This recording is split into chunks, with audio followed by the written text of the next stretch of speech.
بسم الله الرحمن الرحيم.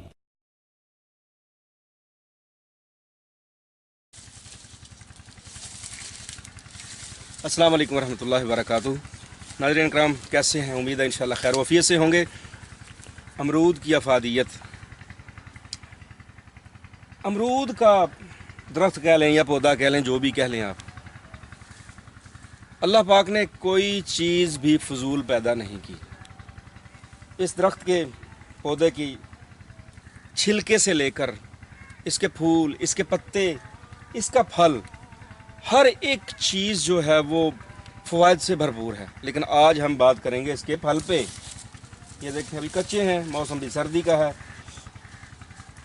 امرود پکا ہوا بالکل تیار حالت میں، بالکل نرم مکھن کی طرح. اس میں فائبر ہوتا ہے. جو لوگ قبض کے شاکی رہتے ہیں کہ ہمیں پخانا کھل کے نہیں آتا، دوپہر کا کھانا ترک کر دیں. اسلام میں دوپہر کا کھانا ہے ہی نہیں. صبح کا ناشتہ، شام کا کھانا ہے، وہ بھی ہلکا پھلکا ہے. جس کو قبض کی کیفیت رہتی ہو وہ دوپہر کو ایک وقت ایک پاؤ 250 گرام، اس سے زیادہ نہیں، پکے ہوئے امرود لے. بالکل ان کو دھوئے اچھی طرح، زہر سپرے ہوتا ہے اوپر، اچھی طرح دھو کے کھلے پانی میں مل مل کے دھوئیں. اس کے بعد اس کا چھلکا بھی اتار لیں، بہتر ہے. اب اس کے اندر اکثر ہمارے لوگ کہتے ہیں بیج نہیں کھانا. جی کیوں نہیں کھانا؟ بیج قبض پیدا کرتا ہے. بھائی بیج کے اوپر جو اللہ پاک نے لیسدار مادہ پیدا کیا ہے نا، آپ کبھی امرود کو کھول کے ہاتھوں سے ایسے دبا کے نا اس کو کھول کے دیکھیں تو اس کے آپ کو فائبرز، ریشے نظر آئیں گے. اور اس کے بیج کے اوپر ایک لیسدار سا مادہ اللہ پاک نے پیدا کیا ہوا. وہ لیسدار مادہ اسی طرح کام کرتا ہے جس طرح چھلکا اسپغول یا اسپغول کرتا ہے. لیگز ایکٹیو ہے، انتڑیوں کو نرم کرتا ہے اور پخانے کو دھکیل کے نکالتا ہے، انتڑیوں کی حرکات کو بہتر کرتا ہے. قبض کے لیے امرود بہترین چیز ہے. بلڈ پریشر ہائی رہتا ہو تب بھی بہترین چیز ہے. اور اگر آپ کو بھوک نہیں لگتی معدے میں، یعنی آپ کھاتے ہیں ہوٹل کے کھانے کھاتے ہیں آپ، یا آپ وہ شوارمے، پیزے، ایسی سموسے، پکوڑے، پتہ نہیں کیا کیا ہوتا ہے فاسٹ فوڈ میں، مجھے تو نام بھی نہیں آتے سارے.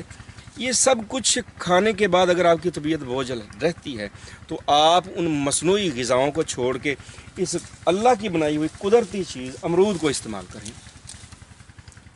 اس کے مین بینیفٹس جو ہیں، قبض کشا ہے، بھوک کو چمکاتا ہے، اور آئرن کی کمی، جو لوگ کہتے ہیں ہمیں خون کی کمی ہے، فولاد کی کمی ہے، وہ امرود استعمال کریں. اللہ کی رحمت سے ان کے یہ تینوں مسائل حل ہوں گے. اور پھر یہ جسم کو کسی حد تک پتلا بھی کرتا ہے. اگر آپ امرود پہ گزارا کر لیتے ہیں اپنا، تو یہ آپ کے پیٹ کو بھی کم کرتا ہے. امید ہے انشاءاللہ آپ ہماری ویڈیو اس کو پسند کریں گے اور اس امرود کے پھل کو آزمائیں گے. کس وقت؟ دوپہر کے وقت. ہر وقت اس کو نہیں کھانا آپ نے. ایسا نہ ہو ادھر سے بکری کی طرح کبھی وہ چیز منہ میں، کبھی وہ چیز منہ، جو آیا کھاتے گئے، کھاتے کھاتے آپ بیمار ہی ہوں گے. دوپہر کا کھانا نارملی ہو، صبح کا سوری، دوپہر کو آپ امرود استعمال کریں، بغیر نمک مرچ کے استعمال کریں. نیچرل حالت میں قدرتی جو اس کا ذائقہ ہے، جو اس کے فوائد ہیں، وہ اوپر چینی، لیموں اور وہ جو ہوتا ہے کیا گرم مسالہ ڈال کے، وہ آپ ذائقہ تو لے لیں گے لیکن فوائد وہ نہیں آپ کو ملیں گے. فوائد تب ملیں گے جب آپ اس کو قدرتی حالت میں استعمال کریں گے. تو دعاؤں کی اپیل ہے. امید ہے انشاءاللہ آپ ہمارے چینل کو سبسکرائب کریں گے اور ہماری ویڈیو کو بھی شیئر کریں گے، لنک کو بھی شیئر کریں گے اور دعاؤں میں یاد رکھیں گے. السلام علیکم ورحمۃ اللہ وبرکاتہ.